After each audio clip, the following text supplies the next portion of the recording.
तो before I start with this topic, आपको एक बात बहुत क्लियर होनी चाहिए. Many a times people must have gone through this composition that something is called as an art, something is called as a science, and profession तो खैर एक अलग चीज है. आर्ट और साइंस में बड़ा कंफ्यूजन होता है, तो पहले इस कंफ्यूजन को रिजॉल्व कर लेते हैं and then we'll proceed further. Is that okay with everybody I suppose? चलिए बच्चों, तो what is an art, what is a science basically. एक छोटा सा एग्जांपल लेता हूं बच्चों. मेनी अ टाइम्स आप रेस्टोरेंट गए होंगे शायद, और आपको मन किया होगा पापा मम्मी के पैसे बर्बाद करने का, तो आपने टोमेटो सूप ऑर्डर कर दिया. घरे पी लो. तो सर कैसे पैसा मतलब बर्बाद नहीं होता? अरे वेज खाना तो घर से अच्छा कहीं मिलता ही नहीं है. आप समझ गए ना मेरी बात? तो अब आपने टोमेटो सूप अगर ऑर्डर किया और आपने थोड़ा सा एक्सपीरियंस अगर किया होगा एक ही रेस्टोरेंट में रेपिटेटिवली जाने के बाद, कि every time the taste remains same. But ऐसा घर में कभी होता है बच्चों? घर में मम्मी सूप बनाती ही नहीं है, मम्मी खाली नहीं है, तो काम है मम्मी के पास बहुत. समझ में आ गया? बट मम्मी सर्दी के मौसम में जब सूप बनाती है बच्चों, क्या टेस्ट हमेशा एक जैसा होता है? नहीं होता. कभी कभी तो मम्मी ये भी बोलती होंगी आज बहुत बेकार बना, हमने फेंक दिया. क्यों बेकार बना है? एक मछली पूरे तालाब को गंदा कर सकती है, तो एक सड़ा टमाटर पूरे सूप को बर्बाद कर सकता है. बट रेस्टोरेंट में ऐसा कभी नहीं होता, क्योंकि लॉजिक इज कि रेस्टोरेंट वाले प्योर टोमेटोज, फ्रेश टोमेटोज से सूप कभी बनाते ही नहीं है. आप ताज चले जाइए, मुगल शेरेटन चले जाइए, जेपी पैलेस चले, कहीं चले जाइए, वर्ल्ड वाइड कहीं चले जाइए बच्चों, हमेशा टोमेटो सूप प्यूरी या जो कंसंट्रेटेड वो पाउडर आता है, गॉट इट क्लियर, उसी से बनाया जाता है. दैट्स वाई, क्योंकि उसमें प्रिजर्वेटिव्स होते हैं और इसीलिए आपको टेस्ट हमेशा एक जैसा लगता है. बट घर में मम्मी अगर गोभी आलू की सब्जी भी बना रही है, कभी हल्का सा लोहे की कढ़ाई में बनी तो ब्लैक हो गई. समझ में आ गया? कभी लाल मिर्च ज्यादा तो हरी मिर्च कम, कभी थोड़ा सा नमक कम डल गया, या थोड़ी सी खटाई ज्यादा डल गई. Every time the taste keeps on changing. Is that understood? So ये जो एक्टिविटी है चिल्ड्रन, इसे बोलते हैं आर्ट. इसे बोलते हैं आर्ट. बट सिमिलरली मम्मी ने एक सो कॉल्ड, शायद रेसिपी की स्पेलिंग गलत है, अब शायद सही है, मैं कभी किचन में गया नहीं, गूगल से कर लेंगे, देख लेंगे, आप लोग चेक कर लेंगे. तो मम्मी ने अगर आपके लिए कोई बढ़िया डिश बनाई और फर्स्ट टाइम बनाई, बट शी डिडंट न्यू कि कैसे इस डिश को बनाना है चिल्ड्रन, तो इन दैट केस मम्मी ने सोचा कि गूगल की हेल्प ले लें. तो मम्मी ने गूगल की हेल्प ली, जैसे मैंने रेसिपी की स्पेलिंग करेक्ट करने में ली चिल्ड्रन, और रेसिपी देखूं यही वर्ड होता है ना भाई? हाँ यही होता है, रेसाइपेस, रेसिपी. क्या लिख रहे हैं ये लोग भाई? चलिए बच्चों, तो मम्मी ने गूगल से, यूट्यूब से, किसी चैनल से रेसिपी डाउनलोड की और बनाना स्टार्ट कर दिया. बट सेम रेसिपी पे चाहे मम्मी काम करें चाहे हम काम करें, गारंटी है कि टेस्ट सेम होगा चिल्ड्रन? कभी नहीं सेम होगा, क्योंकि हो सकता है एक चुटकी सिंदूर नहीं, नमक या गरम मसाला मैं डालूं और आपकी मम्मी एक चुटकी डालें, उसमें थोड़ा सा फर्क आ जाए. तो in that case children the taste would be different. So anything that is based on human behavior changes from person to person, doesn't remains constant at all times, is known as what children? Art. But that which is based on set rules and systems, set procedures, which is not going to change at all, that phenomena is called as what? Science.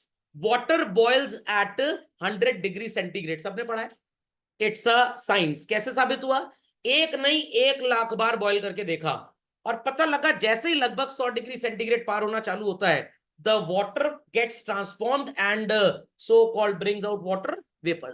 बार बार ये experiment किया हमने और हमको पता लग गया कि भाई ऐसा हो रहा है, तो ये प्रूवन ट्रूथ हो गया. एक्सपेरिमेंट कर करके बाद में देखा, तो आप इसे क्या बोलेंगे? साइंस. बट अलास्का में water boils at 100 degree centigrade within 5 hours, within 5 hours. And Allahabad में यहां अलग सूरज चाचू चल रहे हैं, water boils at 100 degree centigrade just within 20 seconds. समझे? ये कला है सूरज चाचू की. तो वाटर बॉयल तो 100 डिग्री पे ही होगा, ये साइंस हो गया बच्चों. बट अलास्का में 5 घंटे लगेंगे और सो कॉल्ड इलाहाबाद में 20 सेकेंड लगेंगे. यहां तक के ज्ञान में कोई समस्या? यहां तक के ज्ञान में बच्चों कोई समस्या? समझ में आ गया? Clearly understood? तो अगर मैं आपसे पूछूं that 1 liter equals to how much milliliters? जवाब क्या होगा बच्चों? 1000. अब चाहे 1 लीटर जूस हो, 1 लीटर मिल्क हो, 1 लीटर वाटर हो, इक्विवेलेंस सबका मिलीलीटर में 1000 ही आएगा. It is again what children? Science. But जब आप 1 लीटर पेट्रोल डलवाते हैं एक पेट्रोल पंप से, तो आपकी व्हीकल चलती है 30 किलोमीटर्स. दूसरा पेट्रोल पंप था चोर पेट्रोल पंप, वहां से आपने पेट्रोल डलवाया और आपकी व्हीकल कितनी चली? सिर्फ 20 किलोमीटर्स. तो moral of the story is this children कि 1 litre equals to 1000 millilitres. It is what? Science. But अलग अलग पेट्रोल पंप के पेट्रोल की क्वांटिटी की मेजरमेंट में बड़ा खेल होता है. तो जिसने आपको 1 लीटर बेचा और गाड़ी 30 किलोमीटर चली, मतलब बढ़िया पेट्रोल पंप था. जहां पे गाड़ी 20 किलोमीटर चली, मतलब कलाकार पेट्रोल पंप था. क्या था? कलाकार. तो that's an art basically. Meter पे तो 1 लीटर नजर आ रहा है उसके, बट क्या व्हीकल में 1 लीटर गया? तो इट इज कलाकार पेट्रोल पंप. समझ में आया? घर में सबका टाइम फिक्स है. Everybody has to study at least 3 hours. आप मेरे स्टूडेंट थे, आपने पूरा काम 2 घंटे में ही कर लिया. It is an art. तो टाइम डिसाइडेड 3 घंटा सबका है पढ़ने का घर में, चाहे क्लास 1 का बच्चा है चाहे पीएचडी का बच्चा है. Is that clear? तो दैट्स अ साइंस. बट आप 1-1.5 घंटे में ही काम कंप्लीट कर लेते हैं, तो इट्स एन आर्ट बेसिकली. सबको समझ में आ गया बच्चों? Clearly understood? पक्का? शैल आई प्रोसीड फर्दर? चलिए, तो झटपट लिखना लोग स्टार्ट कर दें. झटपट लिखना लोग स्टार्ट कर दें children. Any phenomena which is based on human behavior and differs from person to person. So आपने अगर ध्यान दिया हो, आप स्कूल तो जाते ही होंगे, खैर आपके जो म्यूजिक वाले टीचर हैं बड़े पोलाइट हैं, मैथ्स वाले एकदम खड़ूस. समझ में आया कि नहीं आया? Understood everybody? ऐसा क्यों है सर? सब्जेक्ट सब्जेक्ट का कंसेंट है चिल्ड्रन. म्यूजिक वाला अगर खड़ूस हो जाएगा तो म्यूजिक नहीं बन पाएगा, और मैथ्स वाला पोलाइट हो जाएगा तो 33 से ऊपर किसी का आएगा ही नहीं. Is that understood? तो लड्डू जो होता है वो मीठा होता है, उसका नेचर है, और दवाई जो होती है वो कड़वी होती है, वो उसका नेचर है. तो सर दवाई में चीनी क्यों नहीं डाल देते? मम्मी ने बचपन में दवाई में आपको चीनी डाल के ही खिलाई थी, क्योंकि आप आराम से उसको खा ले. That's an art. बट अगर दवाई में फैक्ट्री से ही चीनी मिला के डाल दी जाए, शायद उसके अंदर सल्फर का या शुगर का कंटेंट मिलने से उसका ओरिजिनल इफेक्ट ही खत्म हो जाए, तो दवाई दवाई का काम करेगी ही नहीं. तो डॉक्टर साहब ने बोला भाई पैरासिटामोल है, और ये क्या बोलते हैं उसको, बड़ी कड़वी वाली होती है, अरे वो क्या बोलते हैं भाई, एंटीबायोटिक्स, ये जरूर खिलानी है बच्चे को. तो डॉक्टर ने तो दवाई प्रिस्क्राइब कर दी, पैरासिटामोल होनी चाहिए इसके अंदर, ये होनी चाहिए वो होनी चाहिए, किसी भी नाम से ले लो, कैलपॉल ले लो, XYZ, अलग अलग ब्रांड नेम्स आते हैं, बट केमिकल सबके अंदर पैरासिटामोल जरूर होगा. तो दैट इज साइंस. बट कुछ बिजनेसमैन होते हैं जो पेटेंट करा के इसको बेचते हैं, तो बड़े ज्यादा पैसे लेते हैं. कुछ बिजनेसमैन जेनरिक दवाइयां बेचते हैं, तो पैसे थोड़े कम लेते हैं. This is called as what? Art of selling. तो making a medicine, its chemical composition is called as what children? Science. But selling it under a different brand name by taking different price is called as what children? Art. तो Google ने Android बनाया, वो Android Motorola भी इस्तेमाल करता है, वो Android Samsung भी इस्तेमाल करता है, वो Android so called Redmi, Realme, Oppo, Toppo सब इस्तेमाल करते हैं. इवन जो आपका ये वन प्लस मोबाइल होता है, इसमें ऑक्सीजन ओएस होता है. अब एग्जैक्टली ये एंड्रॉयड नहीं है, आई रिपीट चिल्ड्रन, ये एंड्रॉयड नहीं है, बट काफी कैरेक्टरिस्टिक्स इसकी एंड्रॉयड की हैं, तो हम इसको तो बाहर कर देते हैं. तो गूगल ने एंड्रॉयड बनाया और सबको दिया. सैमसंग कह रहा है मैं थोड़ा सा यूजर इंटरफेस अच्छा कर दूंगा ताकि मेरा मोबाइल ज्यादा बिके और दूसरी कंपनीज का कम बिके. तो एग्जैक्ट एंड्रॉयड जो गूगल ने बनाया वो इंडिया में सिर्फ मोटोरोला के फोन्स में आता और किसी में नहीं आता. बाकी सब लोग इसमें अपना अपना यूजर इंटरफेस ऐड कर देते हैं. तो that becomes what children? Art. Is that clear? शादी ब्याह होता है सबका भाई, अलग अलग धर्मों में अलग अलग नाम से फंक्शंस को बोला जाता है, बट नौटंकी सारी बरकरार है. अभी अंबानी अडानी ने एक नया चालू कर दिया है, वो क्या था? Pre wedding. बुलाया गया था मेरे को, मैंने कहा मेरे पास पैसे से नहीं ना कपड़ा खरीदने ना सिलवाने के, कह रहे आप खर्च करिए हम आपको देंगे, मैंने 11 करोड़ खर्च भी कर दिया, दलितर 1 करोड़ दिए, 10 करोड़ अभी भी लेना मेरे को उनसे, तो they are my debtors and I am their creditor. मैं फोन उठाता हूँ, फोन ही नहीं उठा, मतलब मिलाता हूँ, फोन ही नहीं उठाते, मेरा ब्लॉक लिस्ट में डाले हुए नंबर।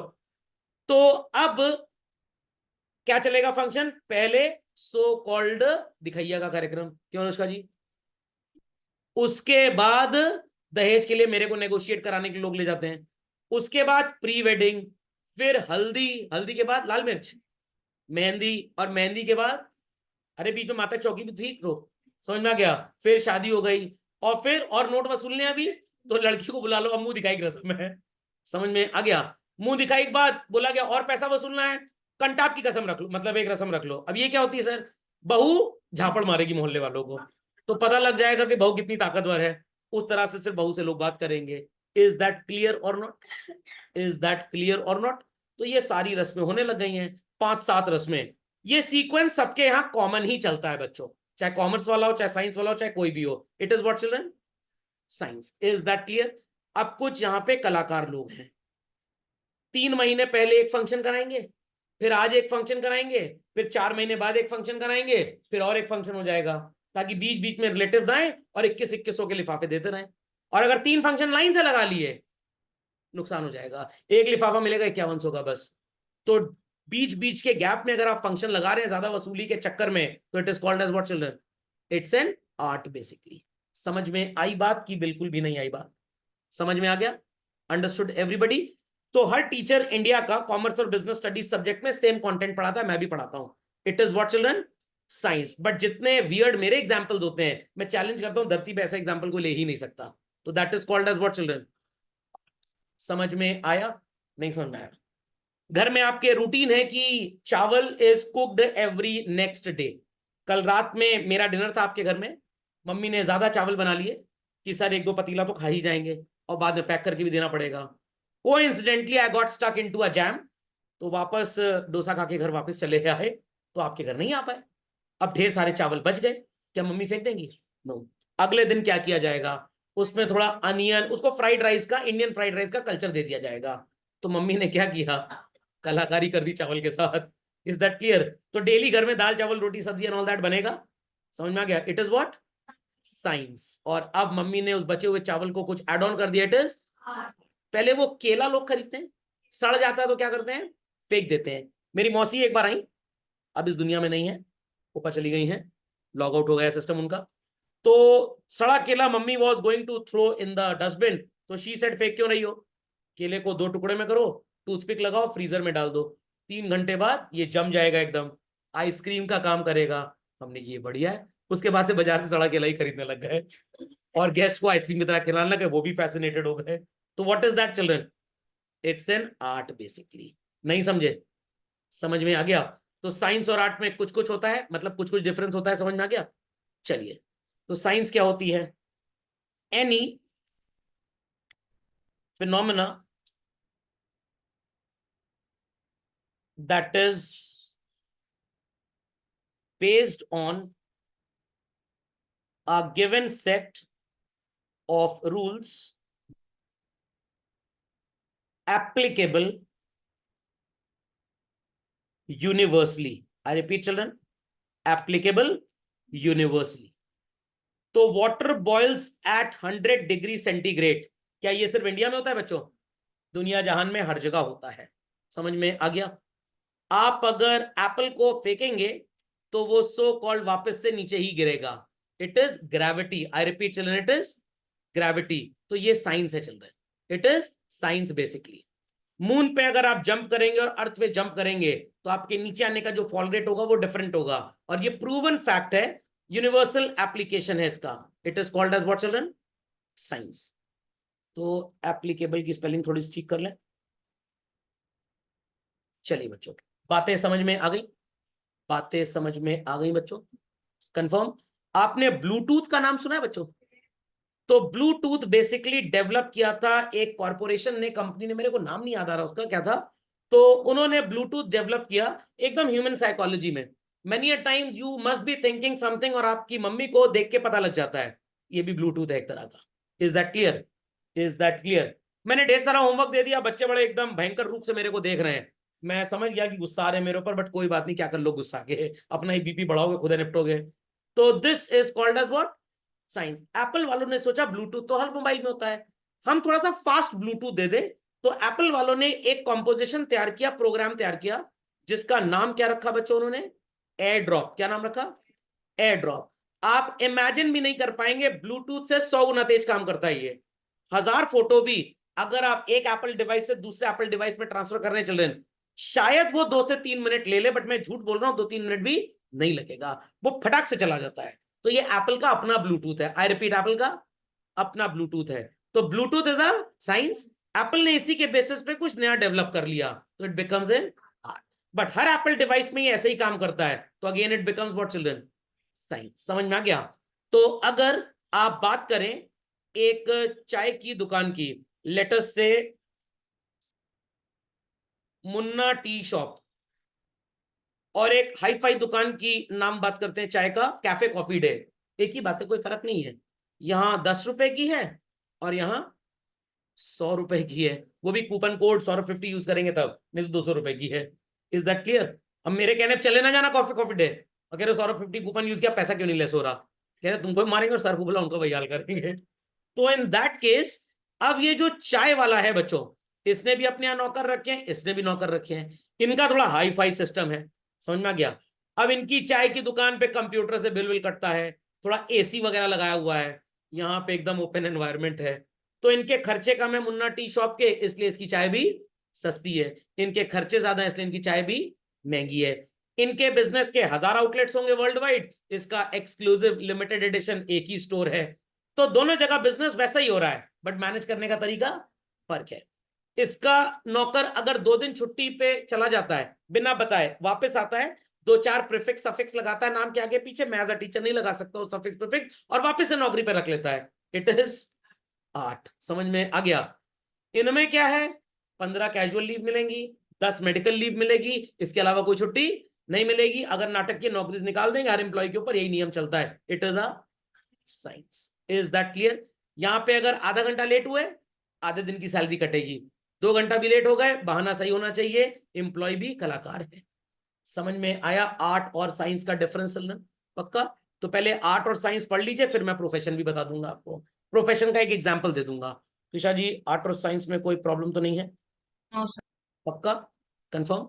चलिए, बी क्विक बी क्विक। बहुत सिंपल सा एग्जांपल है चिल्ड्रन, आपने रिलायंस इंडस्ट्रीज लिमिटेड का तो नाम सुना ही होगा। They want a CEO for Jio financial services. ये क्या नाटक है सर। पहले ये एंटर किए पेट्रोलियम बिजनेस में, सबसे पुराना बिजनेस रिलायंस का पेट्रोकेमिकल्स ही था। देयर आफ्टर वो Vimal shooting shirting and all that में एंटर किए। उसके बाद सोचा कि धंधा पानी फ्यूल का अच्छा है, तो पेट्रोल पंप खोल डाले। उसके बाद सोचा कि चलो मोबाइल टेलीफोनी में एंट्री लेते हैं, बहुत पैसा कमा लिए, अब पैसा कमाना चाहते हैं म्यूचुअल फंड्स वगैरह के इन्वेस्टमेंट के थ्रू। तो अब ये स्टॉक ब्रोकर बन गए हैं। इन्होंने सेबी से लाइसेंस ले लिया है कि हम लोगों से पैसा लेंगे और मार्केट में उनका पैसा लगवाएंगे, अपनी कमीशन सेट कर लेंगे। तो जैसे आपने कोटक सिक्योरिटीज का नाम सुना होगा, आपने so called ICICI mutual fund का नाम सुना होगा, आपने टाटा कैपिटल का नाम सुना होगा, आपने महिंद्रा मनुलाइफ म्यूचुअल फंड, ढेर सारे म्यूचुअल फंड्स का नाम आपने सुना होगा। तो जियो भी अब इस फील्ड में आ रहा है। इनको चाहिए अपने बिजनेस को मैनेज करने के लिए काफी एक्सपीरियंस्ड सीईओ। मेरे पास कॉल आया था, नहीं नहीं मेरे को सीईओ नहीं बनाना है सर, कोई अच्छा बंदा दे दीजिए। मैंने कहा फोन रखो, अभी क्लास चल रही, बाद में बात करेंगे। खोपड़े में बात गई चलो। तो इन दैट केस अब इनको सीईओ चाहिए। चाहे तो उस भैंसे अंबानी को भी अपॉइंट कर सकते हैं, अनंत अंबानी को अपॉइंट कर सकते हैं कि नहीं, बट उसके पिताजी की ही कंपनी है, वो सबको अपने पिताजी का नौकर ही समझेगा, और शायद ठीक से बात करने की भी तमीज ना हो। कुछ भी मान लीजिए हो, बात करने की तमीज भी अगर आ भी जाए, does he has any professional experience, no. तो अभी उनको बोला गया कि तुम असिस्टेंट डायरेक्टर के जॉब पे 6 साल नौकरी करो, किस पे, असिस्टेंट डायरेक्टर, और सीईओ रख लिया मिस्टर, नाम भी ठीक से नहीं लिख पा रहा हूं, भूपेश बमेता जी को। ये कौन है सर, आईटी कानपुर से बीटेक है, मेरा दोस्त है, इंडिया के टॉप 5 फंड मैनेजर्स में इसका नाम आता है, आप गूगल करके देख लीजिएगा। Got it clear. तो आईटी वाला सर म्यूचुअल फंड में चला गया, ऑब्वियस सी बात है भाई, जीनियस इंसान ही हर जगह जाएगा। सोचा इंजीनियरिंग में कुछ कर नहीं पा रहे हैं तो चलो कॉमर्स की लाइन में है। तो अब इनको सीईओ बना दिया गया और बोला गया कि इस भैंस से कुछ सिखा दीजिएगा बमिता साहब 10 साल में, ताकि आपके रिटायरमेंट के बाद ये कुर्सी संभाल ले, बागडोर संभाल ले। बात समझ में आई बच्चों? पक्का? जैसे मान लीजिए कि आपकी मम्मी ने भैया के लिए रिश्ता ढूंढना है, आपकी मौसी जी की जो जेठानी है, उनकी जो ननंद की बहन है, उस बहन की जो चाची है, चाची की जो मौसी की पोती है, उससे रिश्ता आया है। बट वही है, अब रिश्तेदारी में शादी कर लो, दहेज के लिए ना मुंह खोल पाओ ठीक से, अकल को कुछ बोल भी नहीं पाओगे, और रहती कहाँ है? 10 घर छोड़ के। आए दिन बहू मायके भगी रहेगी, हर चीज की रिपोर्टिंग होगी वहां पे। तो मम्मी कह रही ये नहीं चलेगा, बंबई से आगे की बहू लाएंगे, चाहे कम से कम हफ्ता 10 दिन तो चैन तो रहे घर में। समझ में आ गया? तो प्रोफेशनलिज्म का प्रॉब्लम आ गया। तो इनको बोला गया कि 10-15 साल हम आपको रख रहे हैं एज अ सीईओ, फिर अपने बोर्ड मेंबर्स में शामिल कर लेंगे, तब तक हमारे भैंसे को काम सिखा दीजिए। तो चाहे तो मुकेश अंबानी जी डे वन अपने बेटे को बना सकते हैं व्हाट चिल्ड्रन, सीईओ, बट ये बनाना नहीं चाहते क्योंकि प्रोफेशनलिज्म नहीं आएगा। आई रिपीट, प्रोफेशनलिज्म नहीं आएगा। तो अगर आपकी चाची जी बहुत पढ़ी लिखी है नो डाउट, बट दादाजी अपने कॉलेज में उनको क्यों नहीं प्रिंसिपल बनाना चाहते? क्योंकि उनके पास कोई प्रोफेशनल एक्सपीरियंस नहीं है। तो उन्होंने सोचा किसी रिटायर्ड स्कूल के प्रिंसिपल को 2 साल के लिए प्रिंसिपल रखते हैं, वो स्कूल पूरा व्यवस्थित कर देंगे, फिर बागडोर चाची जी के हाथ में चली जाएगी। This is called as management as a profession. So these days, the big businessmen also children, they do not keep their family members on the top position due to lack of experiences. They hire somebody from outside. समझ में आई बात कि बिल्कुल भी नहीं आई बात? समझ में आ गया? तो ऐसे बहुत एग्जांपल्स इंडिया में है। राहुल बजाज जी, जिनका ये बजाज मोटरसाइकिल एंड स्कूटर्स है, उन्होंने भी डे वन अपने बच्चों को मैनेजिंग डायरेक्टर या सीईओ नहीं बनाया। इवन आपने नाम सुना होगा, वो गंजू कौन है जो ये अमेजोन पे सामान बेचता है, क्या नाम है इसका? Jeff Bezos. समझ में आ गया? मेरे को अडॉप्ट करने की बात कर रहे थे, मैंने कहा एमडी बनाओगे? कह रहे मैनेजर बनाएंगे। मैंने कहा ठेंगा, नहीं होंगे अडॉप्ट। समझ में आ गया? क्यों फैमिली मेंबर्स को नहीं रखते टॉप पोजीशंस पे? क्योंकि इनके पास प्रोफेशनलिज्म की कमी होती है। बात समझ में आई? और लोकल बिजनेसमैन का बिजनेस क्यों ठप्पा हो जाता है? इसीलिए, जहां बेटा 20 साल का हुआ, कल से तुम दुकान चले आना, अकल तमीज तो है नहीं जरा भी, नौकरों से कैसे बात करनी है। समझ में आ गया? तो इसलिए बिजनेसेस बंद हो जाते हैं छोटे मोटे, because there is no level of professionalism. समझ में आई बात कि नहीं आई बात? पक्का? चलिए लेट्स कंटिन्यू फर्दर। तो लेट्स अंडरस्टैंड, मैनेजमेंट आर्ट है या नहीं है? ये सर एलियन लेके आएंगे, इनके सिर इतने बड़े बड़े हैं। चलिए, सो मैनेजर वर्सेस आर्टिस्ट। ये लेफ्ट साइड में एक मैनेजर की फोटो और राइट साइड में एक आर्टिस्ट की फोटो है बच्चों। अब जो लेफ्ट साइड में फोटो है, ये कौन है पता है आपको? ये है मिस्टर कुमार मंगलम बिरला जी, आदित्य बिरला ग्रुप के ओनर। और ये राइट साइड वाले कौन है? ए आर रहमान जी, चौथी क्लास पास है बट पीएचडी की डिग्री है, और इन्होंने ऐसे ऐसे म्यूजिक कंपोज किए हुए हैं कि सो कॉल्ड इंद्र देवता खुद धरती पे चले आए। और ये लेफ्ट साइड में जो दूसरी फोटो आई है मैनेजर की, ये कौन है बच्चों पता है? ये है राहुल बजाज जी, बजाज मोटरसाइकिल्स के सो कॉल्ड फाउंडर। और ये वही जिनको मैंने ड्राइंग सिखाई है, स्केचिंग सिखाई है, एम एफ हुसैन साहब अपने। ये भी ऊपर वाले को प्यारे हो गए, पहले हमको प्यारे थे। और ये लेफ्ट में कौन है? सर वही भैंसिक पिता सर, जिन्होंने आपका 10 करोड़ भी देना है। जामनगर में नया इवेंट रख दिया। अभी तो हल्दी मेहंदी का नाटक चालू हुआ था 2-4 साल पहले से। पहले हल्दी मेहंदी नॉर्मल चलता था, घर के आंगन में नाली बगल दूल्हे बैठा बैठे पे, और वहीं उसकी हल्दी मेहंदी निपटा दी जाती थी। बट आज हल्दी मेहंदी भी एक फंक्शन हो चुका, प्री वेडिंग एक नई नौटंकी चालू हो गई है। इसीलिए मैं सोच रहा हूँ कि फीस बढ़ा दूं अगले साल से, क्योंकि बच्चों की शादी करेंगे, प्री वेडिंग का भी खर्चा होना है ना उसमें। तो ये कौन है? मुकेश अंबानी जी। और ये कौन है? सर ये बहुत बड़ा फ्रॉडी आदमी है सर, खूब बड़ी बड़ी फेंकता है सर। समझ में आ गया? और इनका बेटा इनसे भी आगे है। ये जुबा केसरी बोलते थे बेटा, और 4 हाथ आगे निकल गया। समझ में आ गया? वो सफेदी लगा दिया सबको। तो हर पिता चाहता है कि मेरा पुत्र मेरी पुत्री मेरे से आगे निकले। इन्हीं के बेटे ने इसको साबित किया। हम तो नहीं कर पाए भाई, हम तो दलितर संतान थे। हम तो जिस थाली में खाए उसी में छेद कर दी है। पापा का बिजनेस था करोड़ों का, छोड़ के टीचिंग इंडस्ट्री में चले आए। Is that clear? नहीं समझे? समझ में आ गया? तो ये जुबा केसरी बोल रहे थे, बेटा कह रहे पापा परेशान मत होइए, मैं और बड़ा नाम करूंगा। आप 3 रुपए की पुड़िया बेच रहे, मैं 3 लाख की पुड़िया बेचूंगा। समझ में आ गया? ये होता है बड़ा काम। Logic understood well? तो कृपया करके आप इनके जैसे मत बने प्लीज। चलिए, समझ में आ गया बच्चों? तो शाहरुख खान, एम एफ हुसैन साहब और ए आर रहमान साहब। तो शाहरुख खान में साहब क्यों नहीं लगा है? मैं जाहिलों को दलिद्रों को साहब नहीं बोलता हूं। शर्म आनी चाहिए, इतना पैसा कमाते हैं और अगली जनरेशन को जुबा केसरी खोपड़े में बात गई। और एक वो फूफू वाला भी आता है अक्षय कुमार, वो भी जुबा केसरी बोल रहा है। मैं सोच चप्पल लेके तीनों को मारूं तो गाल लाल कर दूं, फिर जुबा केसरी बंद होगा इनका। समझ में आ गया? तो इन सब में सिमिलैरिटी है और इन मैनेजर्स में भी क्या सिमिलैरिटी है, लेट्स अंडरस्टैंड। तो आर्ट होता क्या है basically, anything where you happen to apply your skill and what children, personal application.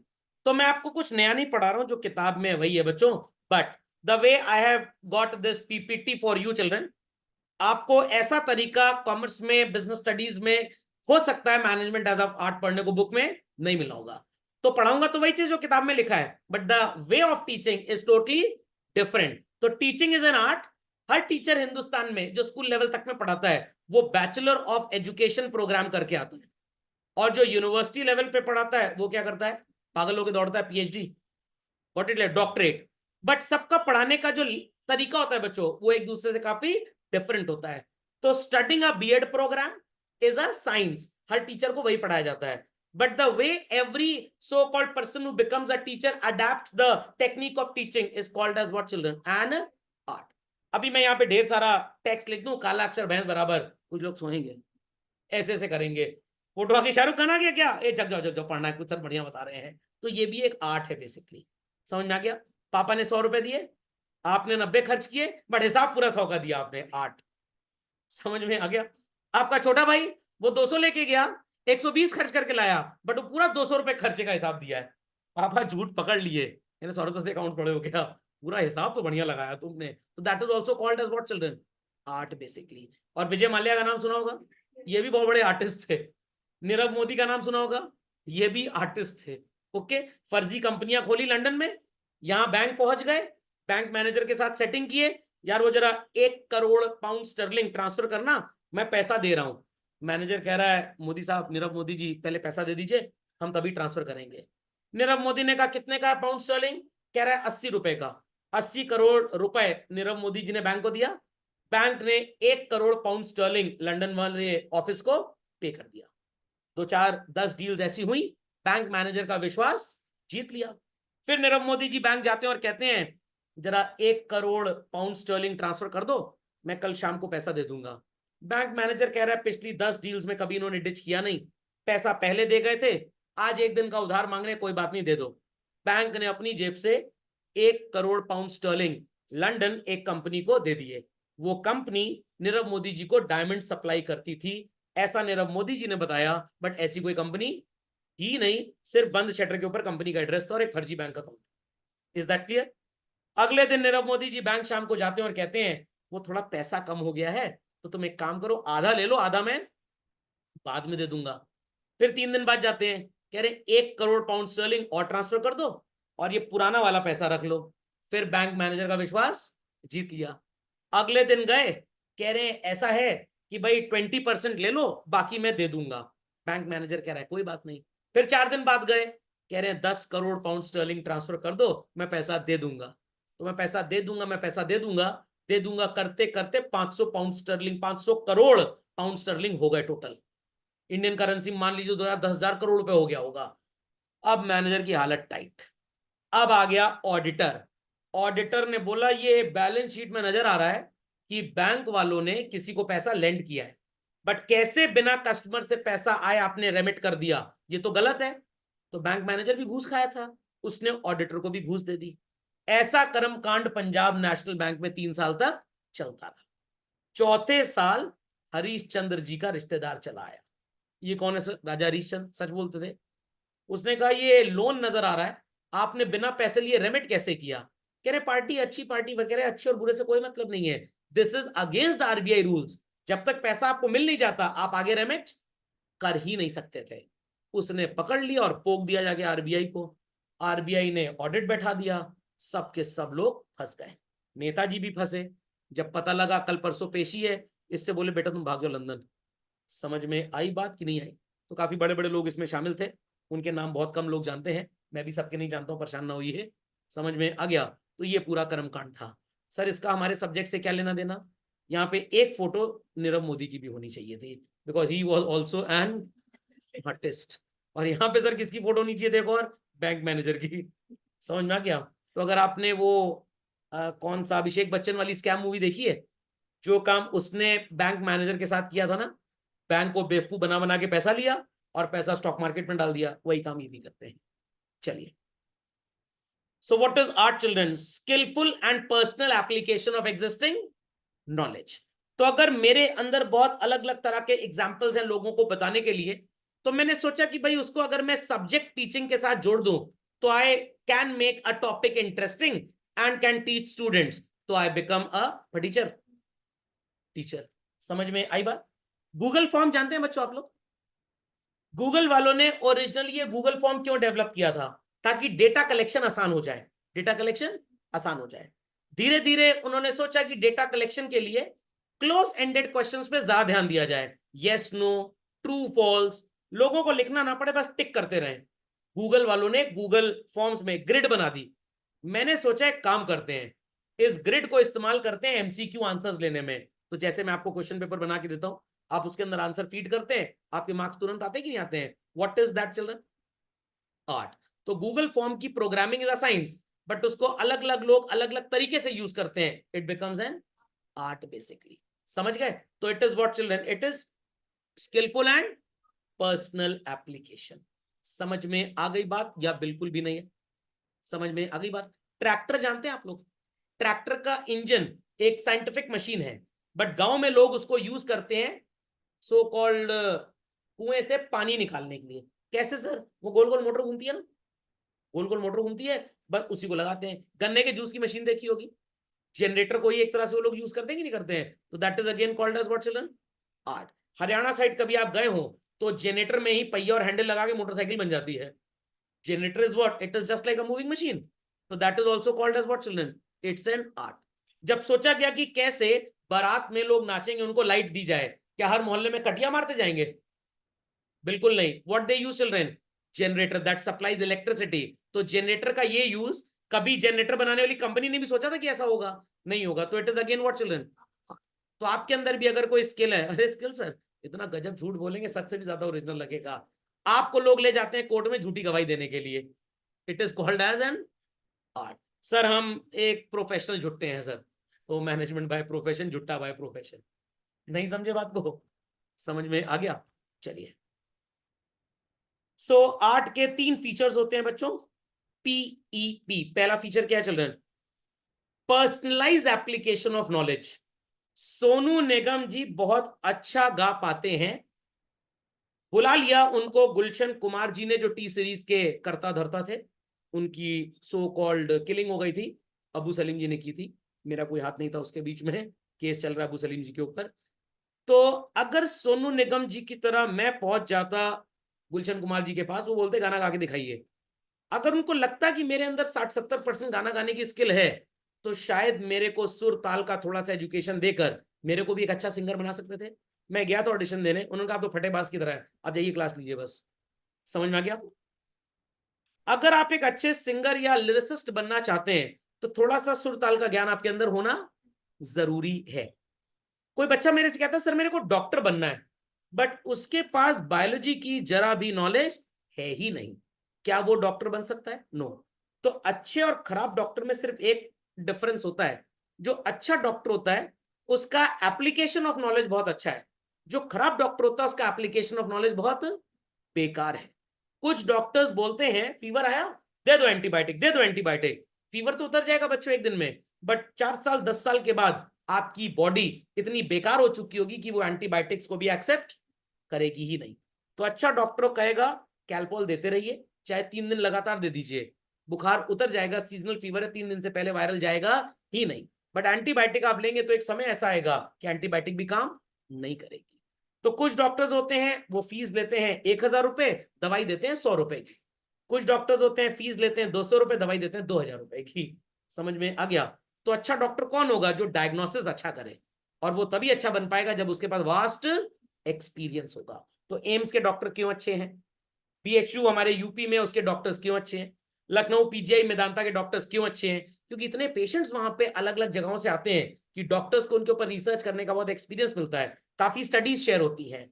और वो मुन्ना अस्पताल है, वहां पे बेकार 2 कौड़ी डॉक्टर हैं क्योंकि उनके पास ज्यादा पेशेंट्स आते ही नहीं है। समझ में आ गई बात? तो थ्योरेटिकल नॉलेज तो होनी चाहिए। तो अगर मेरे को कॉमर्स की नॉलेज ही नहीं होगी बच्चों, दाएं बाएं आलतू फालतू की बकवास तो मैं भोगता रहूंगा 1 घंटा, बट क्या मैं आपको कंटेंट दे पाऊंगा? बिल्कुल भी नहीं। And second is what? practice and creativity. The more a teacher teaches, the better he or she becomes. I remember the days 1999, 2001, the early years of my teaching. मैं हफ्ते में 6 दिन क्लास लेता था, हफ्ते में 6 दिन, संडे को भी क्लास होती थी, और उसके बावजूद दिसंबर में कोर्स कंप्लीट होता था। अब हफ्ते में 3 दिन क्लास लेता हूँ, महीने में 1-2 क्लास अगर छूट भी जाए तब भी कोर्स नवंबर में फिनिश हो जाता है। Reason is what children? I understood कि क्या एग्जैक्ट कॉम्पोजिशन है जिसके ऊपर फोकस ज्यादा। क्वेश्चन देख के एक्सपीरियंस में समझ में आ गया कि बच्चा गलती कहां पे करेगा, समझ में आया? तो इसलिए उसी पॉइंट पे अटैच करना है। तो अगर आप डॉक्टर के पास जाएं, पेट बहुत तेज दर्द हो रहा है, डॉक्टर समझ गया 90% पेट दर्द कब होता है? When there is some wrong supply of food in your body. तो डॉक्टर सबसे पहले क्या पूछता है? 3 दिन पहले सोए थे? आपकी मम्मी कहीं सटिया गए हो क्या? पेट दर्द है। अच्छा क्या खाया था, यही पूछता है ना? चूरन खाए थे, चूरन। तो डॉक्टर कहेगा चूरन बन जाओगे चूरन खाते खाते, ये सब गंदी चीजें मत खाओ। आप कहा डॉक्टर अब नहीं खाएंगे 3 दिन तक, जब तक पेट दर्द ठीक नहीं हो जाता। Is that clear? तो it is called as what children? Practice and creativity. Understood well? Understood well? पक्का? तो अगर 60 साल का इंसान बाथरूम में स्लिप हो गया, बाथरूम में स्लिप हो गया, घर वाले रिश्तेदारों को फोन करने लग जाते हैं 6 महीने बाद चले आना। क्यों अभी आते हैं? अभी तो कूल्हे की हड्डी टूटी है ना, ऑपरेशन तो होएगा नहीं, अभी 3-4 महीना सर्वाइव कर लेंगे, डॉक्टर बोल रहा है। बट एक बच्चा अगर 5 साल का स्लिप हो जाए सो कॉल्ड बाथरूम में, मम्मी बहुत खुश होती है, बहुत अच्छा हुआ, अगली बार नौटंकी नहीं करे कम से कम। समझ में आ गया? तो this is called as existence of theoretical knowledge of mummy. कहां पे रिस्क फैक्टर ज्यादा और कहां पे रिस्क फैक्टर कम है। समझ में आई बात या बिल्कुल भी नहीं आई बात? खोपड़े में बात गई? पक्का? दादी माँ को पता है कि मम्मी की किट्टी पार्टी और आप साथ में लटकेंगे, तो रात को डिनर 2 लोग का घर में कम बनेगा, क्योंकि शाम को किट्टी पार्टी में इतना सैंडविच पकौड़ा खा लेंगे कि रात को डिनर की जरूरत नहीं होगी। It is what? Practice and creativity. ऐसा हर भारतीय परिवार में चलता है। तो ये 3 बातों का होना आर्ट में बहुत जरूरी है। एंड लेट्स सी कि कैसे हमारे मैनेजर्स या हमारे आर्टिस्ट इसको फॉलो करते हैं। So each artist has his own style and approach towards his job. 2 लोग यहां पे हैं बच्चों, एक शाहरुख खान जी हैं और एक आमिर खान जी हैं। इनका लॉजिक है, मैं साल में एक पिक्चर बनाऊंगा, तारे जमीन पे, चंद्रमा आसमान पे, समझ में आ गया, प्लैनेट्स अगल बगल, और 3 इडियट्स। पहले मूवी का नाम 4 इडियट्स था, मैंने डिनाई कर दिया तो एक आर्टिस्ट कट गया, तो 3 बचे। ये क्या है? फुल टूस नौटंकी, फुल टूस नौटंकी। तो दिलवाले दुल्हनिया ले जाए तक जो मूवीज इन्होंने बनाई थी, he was also a perfectionist. उसके बाद ये लग गए सिर्फ पैसा कमाने के लिए, एंटरटेनमेंट फैमिली वैल्यूज खत्म। इनकी मूवीज आप परिवार के साथ बैठ के देख ही नहीं सकते। बट इनकी मूवीज आज भी सो कॉल्ड थोड़ा थोड़ा सोशल और so called emotional values carry करती हैं, थोड़ा सा पब्लिक को एक मैसेज देती हैं। अंडरस्टैंडिंग और नॉट? जैसे 3 इडियट्स मूवी आपने भी देखी होगी। मूवी का मतलब ये नहीं कि मत पढ़ो, मूवी का मतलब ये है follow your passion, follow your passion. Sir वो पापा मम्मी कह रहे इंजीनियरिंग कर लो, हमको सर आईएएस करना है, कोई बात नहीं, वो कह रहे इंजीनियरिंग कर लो, बाद में आईएएस भी कर लेना, क्या फर्क पड़ता है? खोपड़े में बात गई, बढ़िया 4 साल मौज होगी कॉलेज में, 3 साल में 2 कौड़ी का बीए, बुढ़े खुसर टीचर, कोई ग्लैमर नहीं है, कोई कैंटीन नहीं है, कोई क्लासमेट्स नहीं है, कोई पिकनिक नहीं है, तो चलो 4 साल बीटेक कर लेते हैं। समझ में आ गई बात की नहीं? तो इनका तरीका अलग है बच्चों और इनका तरीका अलग है। खोपड़े में बात गई बच्चों? पक्का? हर स्कूल अपने बच्चे को 12th क्लास का सिलेबस पढ़ाता है जो बोर्ड ने प्रेस्क्राइब किया है। कुछ स्कूल्स अपने बच्चों को इंडस्ट्री विजिट्स में ले जाते हैं, कुछ स्कूल्स में काफी ज्यादा सोशल एक्टिविटीज, को करिकुलर एक्टिविटीज होती हैं, कुछ स्कूल में होती ही को करिकुलर एक्टिविटीज है, पढ़ाई जो है वो को करिकुलर बन जाता है और को करिकुलर मेन एकेडमिक बन जाता है। अंडरस्टैंडिंग? काफी स्कूल में इंटरनेशनल इवेंट्स होते हैं, काफी स्कूल में नेशनल इवेंट्स होते हैं, हर साल इंटर स्कूल कॉम्पिटिशन वगैरह सब चलता रहता है बच्चों। तो this is called as application of educational skill. खोपड़े में बात नहीं बच्चों? तो आप सब ने टॉपिक पढ़ा होगा management as an art, but मैं चैलेंज करता हूं कि भाई क्या आपकी पुस्तकों में इन दोनों की फोटो है? नो। क्या इन दोनों का कंपैरिजन है? नो। तो it is again application of personal skill. तो teaching is an art basically. नहीं समझे बात को? समझ में आ गया? चलिए, So two dancers, two actors will always differ in representing their art. अब मान लीजिए कि हमको अपनी एक मूवी लॉन्च करनी है और मूवी में एक हमें ट्रेडिशनल फोल्क डांस चाहिए, तो ऐश्वर्या राय जी को ले लें या करीना कपूर जी को ले लें? ऐश्वर्या राय जी को, वो trend so called traditional dancer है, भरतनाट्यम और कुचिपुड़ी और पक्की पूड़ी जो भी डांस होता है, she knows that. Kareena Kapoor ji को आता है? ये तो दादाजी थे राज कपूर जी, उन्हीं की सो कॉल्ड विरासत आगे बड़ी जब है, जीनियस लड़की, बहुत दिमाग से तेज है। समझ में आ गया? सैफ अली खान से शादी कर ली, हजारों करोड़ की संपत्ति, ये भी एक आर्ट है, this is also an art. समझ में आया? मैं तो भगवान से ही मनाता हूँ, अगले जन्म मुझे लड़की बनायो और मैं ऐसी किसी रईस को पकड़ लूंगा, दिन भर की लेबरेज फुर्सत। समझ में आ गया? नहीं समझ में आया? माता पिता अपनी बेटी के लिए अच्छा वर्ड ढूंढते हैं, क्या है ये बच्चों? आर्ट है। Is that understood? Is that understood? बोला जो क्या है, एक हस्बैंड अपनी वाइफ को डिनर के लिए जा रहा था ताज, वाइफ से रास्ते में बोलता है हम तो खूब पानी पूरी खाते थे, वाइफ एकदम आ गई एंगर में, करी हम भी खा के दिखा सकते हैं, 100 पानी पूरी गिरा दिया। समझ में आ गया? 100-150 रुपए में डिनर हो गया, इट इज ऑल्सो एन। समझ गए भाई? प्रैक्टिकल नॉलेज, कितना भी अच्छा टीचर हो, कितना भी अच्छा पढ़ाना हो, तो बच्चों जब तक आपको सब्जेक्ट नॉलेज नहीं होगी, क्या बच्चा आपको अच्छा टीचर मानेगा? बिल्कुल भी नहीं मानेगा। So many a times maths का टीचर बोलता है integral calculus is very important. बच्चे कहते हैं सर जीवन में इसका यूज कहां है? बेटा सिर्फ आईआईटी का एग्जाम क्वालिफाई करने में बस, उसके बाद 4 साल वहां पढ़ने में। बट उसको पढ़ने के बाद, आई रिपीट चिल्ड्रन, उसको पढ़ने के बाद आपके दिमाग की जो प्रोग्रामिंग होगी, आई रिपीट, आपके दिमाग की जो प्रोग्रामिंग होगी वो इतनी बढ़िया हो जाएगी कि आपके अंदर नए आइडियाज का क्रिएशन आएगा। तो आपको नहीं समझ में आता होगा कि कॉपर वायर से एसी चलाने का क्या फायदा है, करंट का जो वेस्टेज होगा वो बहुत कम होगा, वायर शॉर्ट बहुत कम होगी। तो आपको लगता है कि पापा ने एसी बहुत अच्छा लगवाया, बट आपको यह भी लगना चाहिए कि पापा ने एसी के साथ जो कॉपर वायर लगवाया है उसका रोल भी उतना ही ज्यादा है। खोपड़े में बात गई? नहीं समझ में आई बात? तो जो काम बचपन में हॉर्लिक्स और बॉर्नवीटा करते हैं सो कॉल्ड फिजिकल डेवलपमेंट के लिए, वही काम इंटीग्रल और कैलकुलस भी करते हैं। समझ में आ गई बातें? बिल्कुल भी नहीं आई? आ गई ना? तो अच्छा सिंगर क्या सिर्फ सुरीली आवाज से हो जाता है? सैड सॉन्ग गाना है तो पिच डाउन होगी, अगर आपको शादी का गाना गाना है तो पिच अप होगी। समझ में आ गया? समझ में आ गया? जैसे वो शादी वगैरह में विदाई होती है, बाहरों फूल बरसाओ वगैरह गाना बजता है, वो गाने ही ऐसे हैं कि आदमी को रोना चला है। अंडरस्टैंडिंग और नॉट? तो अगेन यहां पे अगर आपको राग या इंस्ट्रूमेंट की कोई भी नॉलेज नहीं है बच्चों, क्या आप अच्छे सिंगर बन पाएंगे? बिल्कुल भी नहीं बन पाएंगे। बात समझ में आ गई? बट अगेन ये जरूरी नहीं है कि अगर आपको एक अच्छा एक्टर बनना है तो एनएसडी ज्वाइन कर लीजिए। ये क्या होता है sir? National school of drama. Anupam Kher actor prepares, Mumbai में इंस्टीट्यूट है बच्चों, 6 महीने से 1.5 साल का एक्टिंग का ये आपको ट्रेनिंग देते हैं। बट थोड़ी बहुत नौटंकी तो आपको आनी चाहिए ना, तभी तो एक्टिंग कर पाओगे। पता लगा डेथ का सीन चल रहा है, पागल की तरह हंसे पड़े कपिल शर्मा शो की तरह। Can you become a good actor? Can you become a good actor?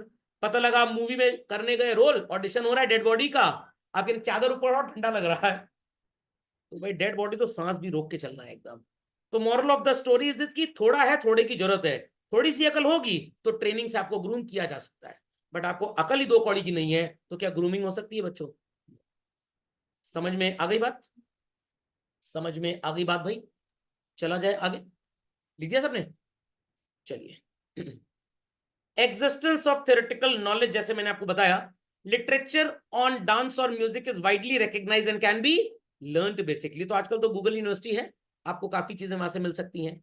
तो अगर आपको सो कॉल्ड जरा भी पोएम वगैरह का ज्ञान ही नहीं है, आप जितना भी एआई टूल यूज कर लें, क्या आप पोएम अच्छी सुना सकते हैं लोगों को? नो। मेजॉरिटी केसेस में आपने देखा होगा बच्चों, जो लैंग्वेज के टीचर्स होते हैं, खास करके इंग्लिश लैंग्वेज और English literature in our country, majority of ones they are ladies teacher. ऐसा क्यों होता है sir? They are polite, soft spoken.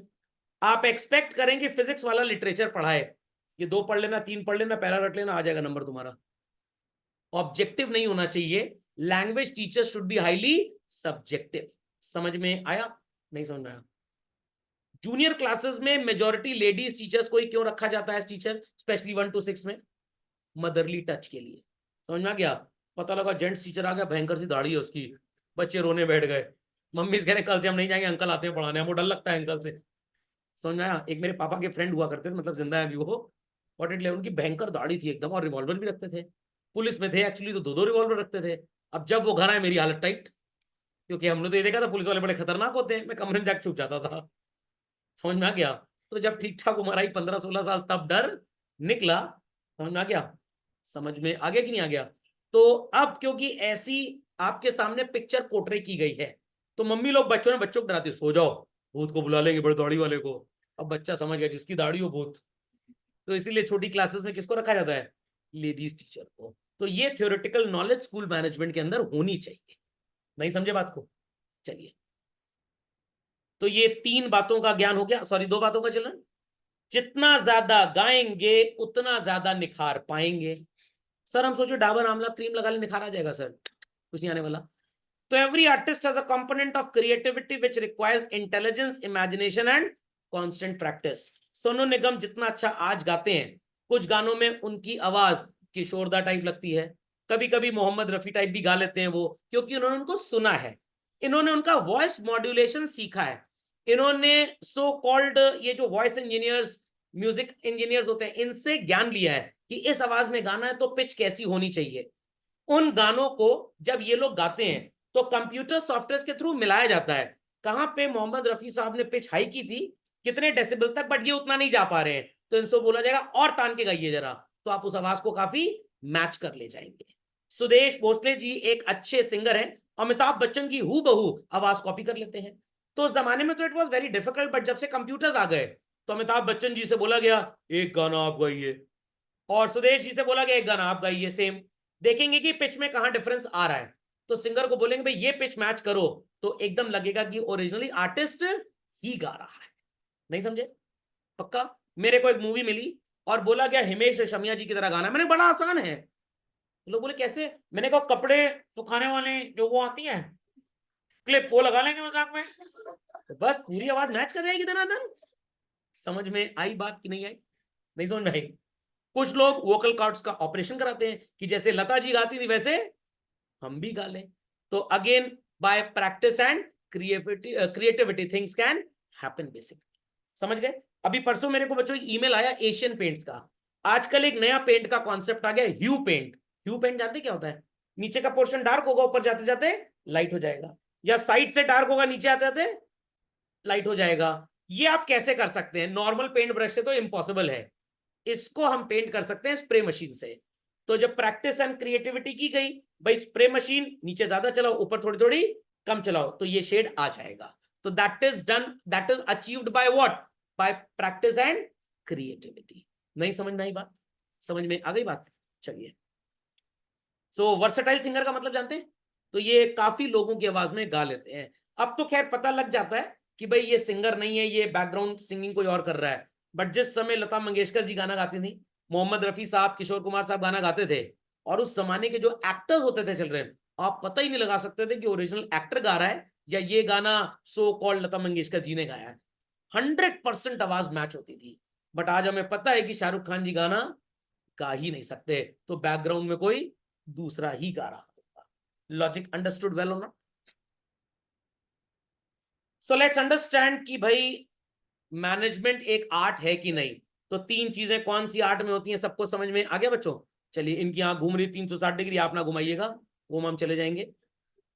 So too managers use their theoretical management knowledge. आप एमबीए पढ़ के आए, आपको पता है कैसे इंप्लॉइज को मैनेज करना है। इंप्लॉय लेट आए, चारों से एक्सप्लेनेशन लीजिए। 2 इसलिए लेट आए हैं कि उनकी वाइफ ने उनको खाना टाइम पे नहीं दिया था, बॉस कह रहा है मेरा भी यही हाल है, इनको छोड़ देते हैं। एक इसलिए लेट आया है क्योंकि उस दलिद्दर की आदत ही लेट आने की है, उसकी तुम्हारी तनख्वाह काटूंगा। और तीसरा हमेशा टाइम पे आता था, आज पहले दिन 10 साल की नौकरी में लेट हुआ है, इसको हम छोड़ देंगे। तो जैसे 2 सिंगर्स, 2 पेंटर्स अलग अलग चीजों को अलग अलग तरीके से पोर्ट्रे करते हैं। I am a singer, for example, I am not a singer, but मान लीजिए किसी की बर्थडे पार्टी है, मैं बहुत हर्षोल्लास से गाऊंगा। कोई निपट गया, उसकी 13वीं या चौथा या बरसी है, तो वहां गाएंगे थोड़ा धीरे धीरे। समझ में आ गया? तो वहां के गाने दूसरे होंगे, वहां के गाने दूसरे होंगे। क्या बर्थडे पार्टी वाला गाना 13वीं में गाओगे? 13वीं वाला बर्थडे पार्टी में गाओगे, अपनी 13वीं हो जाएगी। ओके, सो सिमिलरली आपके पास मैनेजर की नॉलेज होनी चाहिए। तो सर ये नॉलेज कैसे मिलेगी? दो तरीके हैं। एक तरीका है कि आप इसको इनफॉर्मली अचीव करें, और दूसरा तरीका है कि आप इसको फॉर्मली अटेन करें। फॉर्मली कैसे अटेन करेंगे? मैनेजमेंट की एजुकेशन लेकर, एमबीए टाइप्स। इनफॉर्मली जैसे सो कॉल्ड मुकेश अंबानी जी ने अपने पिताजी सो कॉल्ड धीरू भाई अंबानी जी के साथ काम किया। तो मेनी अ टाइम्स जो बच्चे बिजनेस फैमिलीज को बिलोंग करते हैं, उनकी नेगोशिएशन स्किल्स बहुत क्विक होती हैं, उनकी रिस्क टेकिंग स्किल्स बहुत क्विक होती हैं। But those who belong to families जहां पे पेरेंट्स का जॉब है, टाइम से सवेरे जाना है, शाम को टाइम से आना है, तो यहाँ पे थोड़ा सा बच्चों का रहन सहन का तरीका फर्क हो जाता है। ये सब्जी मंडी जाएंगे ना, जिनके पापा जॉब वगैरह में थे, 100 रुपए का आलू 100 में ही लेके आएंगे। बिजनेस फैमिली का बच्चा है, समझ में आ गया, 100 रुपए का आलू 80-85 में तो ले ही आए। क्यों? क्योंकि उसने अपने पापा को, अपनी मम्मी को इस तरह से बात करते हुए देखा है। Logic understood well. तो like my father had a business. मैं पहला सो कॉल्ड गद्दार अपनी फैमिली में निकल गया, जॉनी गद्दार, जिसने पेरेंटल बिजनेस छोड़ के टीचिंग कम्युनिटी को ज्वाइन कर लिया। बट हरकतें तो वैसी ही हैं, हरकतें तो वैसी हैं। अभी जा रहे थे एक जगह शादी में, हाईवे से ड्राइव करके, नहीं भिड़े उड़े नहीं थे, रास्ते में कैफेटेरिया आया, घर वालों की जुबानें चलती रहती है, मेरी भी चलती रहती है खैर।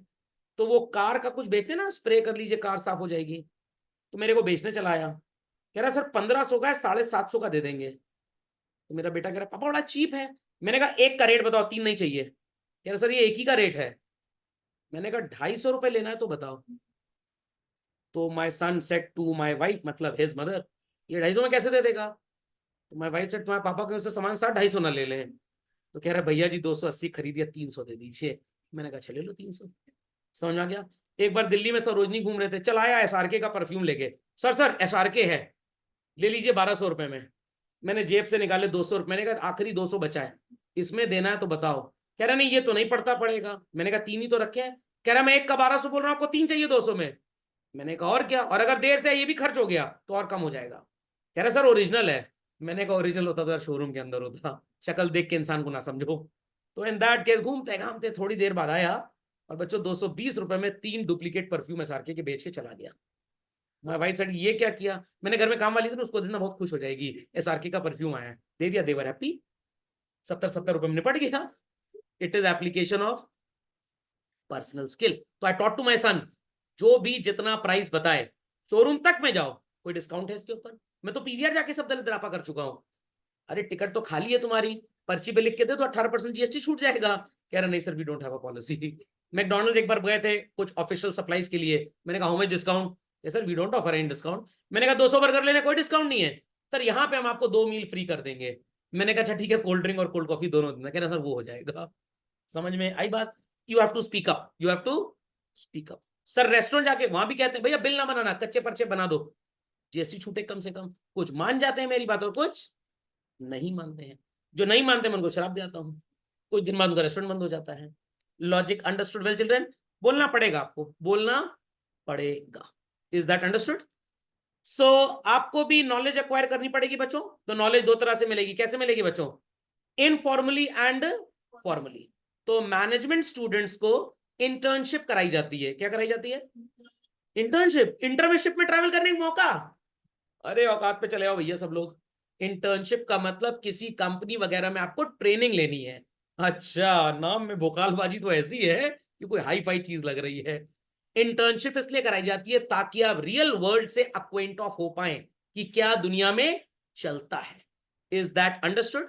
तो टूथपेस्ट कंपनी में जॉब मिला आपको, टारगेट है कि आपको 6 महीने में सेल डबल करनी है या बढ़ानी है, तभी प्रमोशन होगा। आपने कहा लोग तो मंजन 3 बार करेंगे नहीं, हिंदुस्तान में 2 दिन में 1 बार करते हैं लोग। कुछ खाए नहीं है तो क्या करें, ब्रश करके, दांत तो वैसे सफेद है। कुछ लोग इनामल पेंट लगा लेते हैं हर दूसरे दिन। तो जो एमबीए वाला था पहले वो बीटेक किया था या एमएससी किया था मैथ से या फिजिक्स से, कह रहा थोड़ा छेदा बढ़ा दो ट्यूब का, हम तो उतना ही प्रेस करेंगे ना, ज्यादा निकलेगा पेंट। अरे पेंट कह रहा हूँ, टूथपेस्ट। समझ में आ गया? तो सेल क्या हुई? बढ़ गई। Is that clear? मैगी की सेल बढ़ानी थी, नेस्ले वालों को क्या किया, पहले 100 ग्राम का 10 रुपए का था, अब 80 ग्राम का 10 रुपए का है, 25% प्रॉफिट मार्जिन बढ़ गया। बट जो इतने नीच दलिद्दर टाइप के नहीं है, टूथपेस्ट पे लिखेंगे 20% एक्स्ट्रा, प्राइस बढ़ाएंगे 40% एक्स्ट्रा। 3 महीने बाद 20% एक्स्ट्रा तो वापस कम हो जाएगा, बट प्राइस कम नहीं होगा। और 20% देखकर आपने प्राइस तो देखी ही नहीं। समझ में आया? yesterday my daughter said, पापा मेरे वेट वाइप्स खत्म हो गए, मार्केट से जरा लेते आना। मैंने कहा अच्छा भैया, उनको वेट वाइप्स चाहिए। 10 पीसेस का कोई ब्रांडेड पैक था 125 रुपए का। I asked to that lady in the shop, ये मोटा वाला पैक कितने का है? कह रही सर ये 30 पीसेस का। मैंने कितने का? कह रही 225 का। मैंने यही दे दो। तो मैं वाइफ सेड फर्क क्या पड़ेगा? मैंने कहा 3 गुना मिल रहा है बट पैसा थोड़ा 3 गुना है, सस्ता पड़ेगा। और प्लस इसमें 30% का डिस्काउंट भी मिला, स्टूडेंट की शॉप थी क्योंकि। लॉजिक समझ में आ गया? पूरा बिल लगभग 8,780 रुपए का बना था। कह रहे सर आप सिर्फ 8,700 दे दीजिए, 80 और छूट गया। समझ में आया कि नहीं आया? तो ये बातें बहुत जरूरी है, ज्ञान होना बहुत जरूरी है बच्चों। तो इसीलिए आप जैसे कोई इंटर्नशिप की जरूरत नहीं पड़ेगी। आपकी इंटर्नशिप तो मैं 12वीं में करा दूं पूरी पूरी। कहीं भी जाना है, लोकल छाप मार्केट में गए, रेट को 1/4 करना है। 1/4 ब्रांडेड में गए हैं, बस टैक्स चोरी की बात करिएगा, उससे ज्यादा कुछ ना बोलिएगा, वो उससे ज्यादा प्राइस में डिस्काउंट नहीं देगा। अंडरस्टूड? 999 का जूता मिल रहा था एक बार एक्शन कैंपस का, सेल में 329 का, मैंने मंगवा लिया। माय वाइफ सेड कि कोई बढ़िया डिजाइन मंगवा लो। मैंने कहा पैर में ही तो पहनना, गले में थोड़ा टांगना है। समझ में आ गया? 329 में वही कंफर्ट है जो 999 में है। अब थोड़ा सा चूहा कतर गया साइड से, शी सेड खराब लग रहा है। मैंने कहा मत देखो। इज दैट क्लियर और नॉट? थोड़ा सा कुतरा है, 1% से भी कम। हम कोई बिल गेट्स की औलाद तो है नहीं। लॉजिक समझ में आया कि नहीं आया? पक्का? तो मेरी बेटी का एक दिन सैंडल थोड़ा सा हल्का सा सो कॉल कट गया था, तो शी सेड इसको पेस्ट करवाते हैं। मैंने कहा नजर ना है मेरी बेटी के पैर में, नया खरीदो। ये अपना तो कटा पटा पहन लेते हो। मैंने कहा मैं रईस बाप की औलाद नहीं हूं, but she is a daughter of a millionaire. समझ में आया कि नहीं आया? खोपड़े में बात गई। तो आपने भी अपने पापा मम्मी के साथ ऐसे एटीट्यूड देखा होगा, खुद पुराना पड़ा चीथड़ा सब चल जाएगा, बट आप उनका स्टेटस सिंबल है, आप उनकी ब्रांड आइडेंटिटी है, तो आपके साथ वो जरा भी रिस्क नहीं ले सकते। लॉजिक अंडरस्टूड वेल और नॉट? चलिए बच्चों चलते हैं आगे।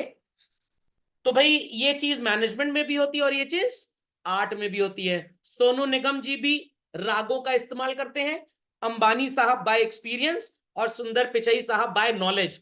कैसे अपने सबॉर्डिनेट के साथ डील करना है, they also use their knowledge children. तो 1/3 आर्ट इज मैनेजमेंट। साबित कर दिया हमने? नहीं साबित कर पाए? कर दिया ना? चलिए दूसरा क्या था बच्चों? It is based on patience and creativity. हमने इसको थर्ड में पढ़ा था एक्चुअली में। तो आपको एज अ मैनेजर हमेशा थोड़ा सा कूल माइंडेड होना चाहिए। यस और नो चिल्ड्रन? और आप अपने एक्सपीरियंस से ही इंप्लॉइज को मोटिवेट कर सकते हैं। अगर आपका ऑफिस प्रॉफिट कमा रहा है, अगर आपका रेवेन्यू 25% बढ़ा, प्रॉफिट 50% बढ़ा, तो you should have to give certain hike in employ salary. Yes और नो? बड़े बड़े सो कॉल्ड मैनेजमेंट गुरुज ने इसकी थ्योरी बनाई है चिल्ड्रन, आप पढ़ेंगे इसको। थ्योरी एक्स, थ्योरी वाई, एक मैक जॉर्जर थ्योरी करके है, ढेर सारे लोगों ने ऐसी थ्योरीज बनाई हैं। तो इस एक्सपीरियंस के बेसिस पे इन थ्योरीज को लोग अपने जीवन में अप्लाई करते हैं। तो आपकी दादी माँ ने मम्मी को, जो घर की सबसे बड़ी बहू है, तिजोरी की जिम्मेदारी दे दी है, और जो चौथे नंबर की चाची हैं उनको बाकी घर की चीजों की जिम्मेदारी दे दी है। घर हमेशा ठीक चलेगा। बट एकदम छोटी चाची जो भी परसों ब्याह के आई हैं, उनको दादी माँ तिजोरी चाबी पकड़ा दी। क्यों? वो BMW लेके आई है साथ में, और आपकी मम्मी आई थी ऑल्टो लेकर। समझ में आ गया? अब मम्मी कितने दिन साथ रह पाएंगी ये मेरे को बताने की जरूरत नहीं है। वीडियो देख के भड़काना देना मम्मी को। समझ में आया कि नहीं आया? Clearly understood? क्योंकि छोटी चाची जो है वो मौसी है आपकी। ओके तो मम्मी एडजस्ट कर जाएंगी। Logic understood well? Logic understood well?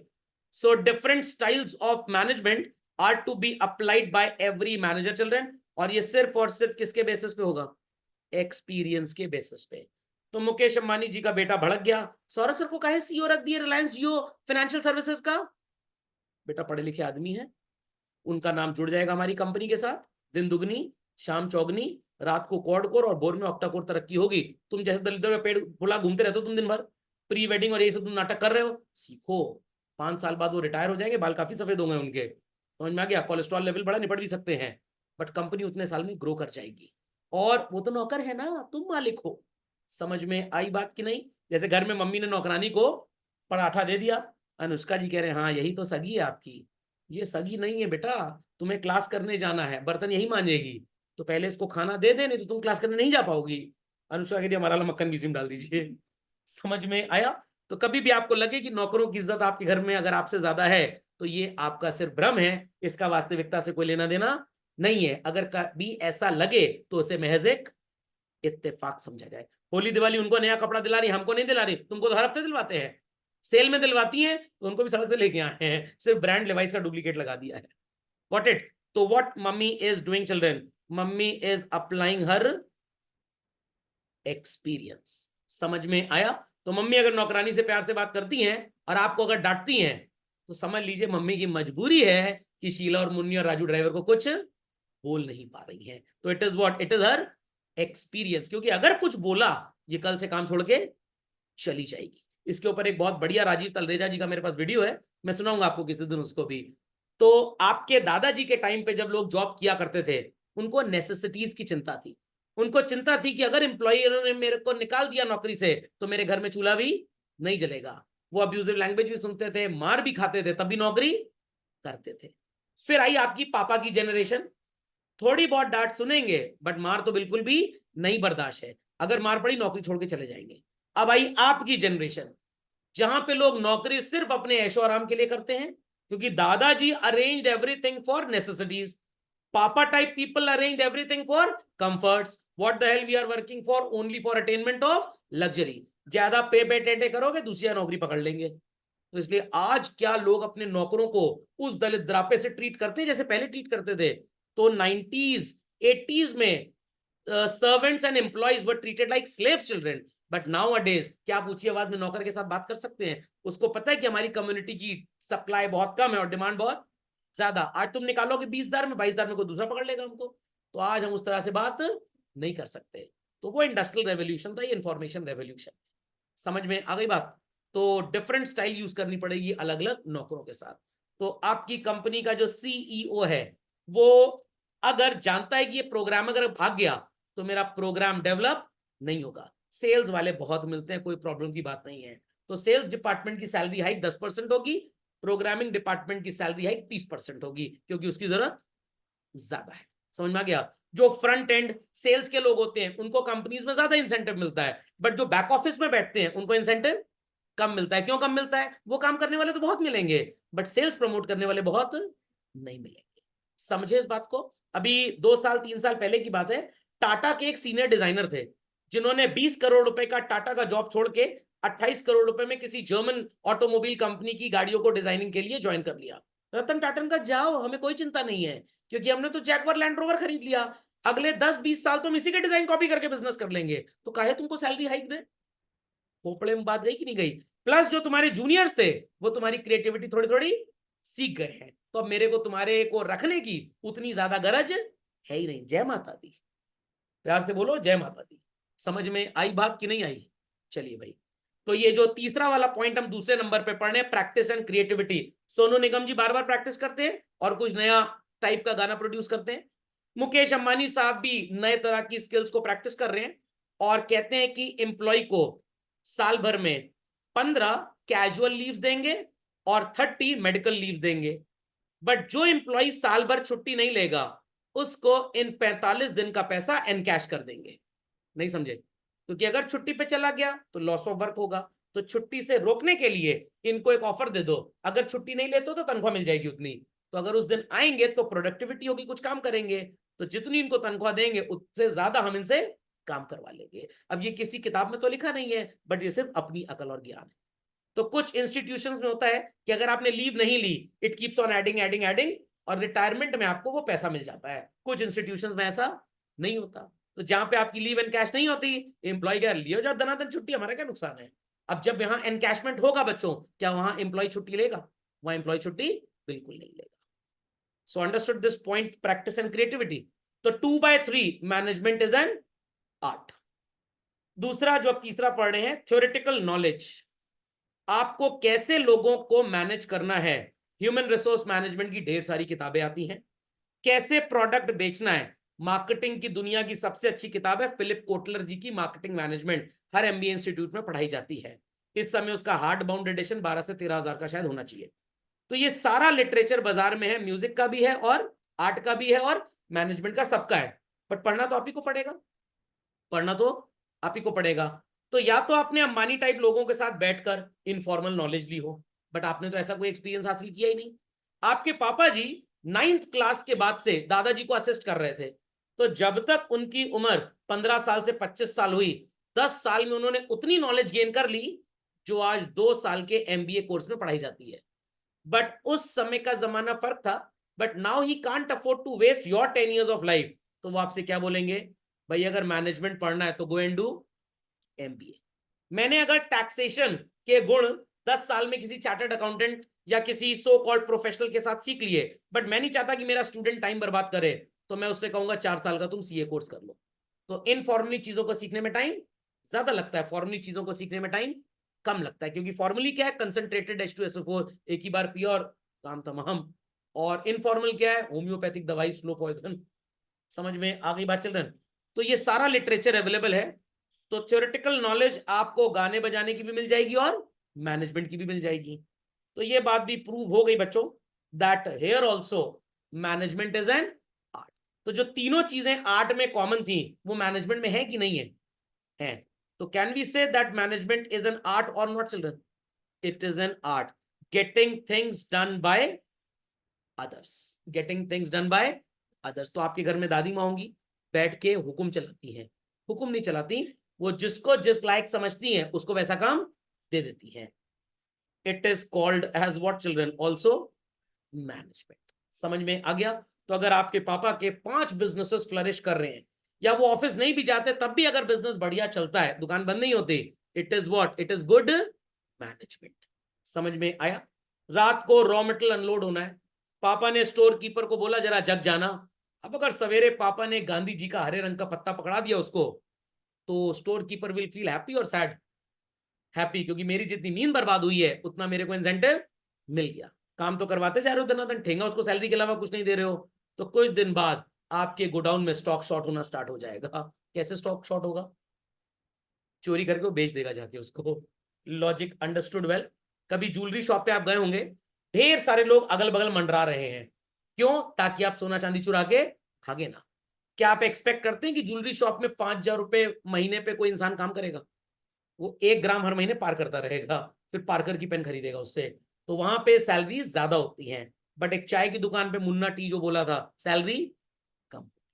So people understood and people are convinced management is an art और is not an art children. Management is an art. समझ गए बात को? पक्का? चलिए, तो आज की सेवाएं हमारी यही समाप्त होती है चिल्ड्रन। अगले लेक्चर में we'll be studying and we'll be proving कि मैनेजमेंट साइंस है या नहीं। तो मैं इसका आंसर थोड़ा सा पहले आपको देता हूं, आप खुश हो जाएंगे। Management is not an abstract science. I repeat, management is not an abstract science, but it is a social science, क्योंकि यहां पे हमको लोगों के बिहेवियर को मैनेज करना है, मशीन को या फिजिकल रिसोर्सेज को मैनेज नहीं करना। तो मैनेजमेंट पूरी तरह से आर्ट है, बट साइंस पूरी तरह से नहीं होती। How we'll prove it in the next lecture.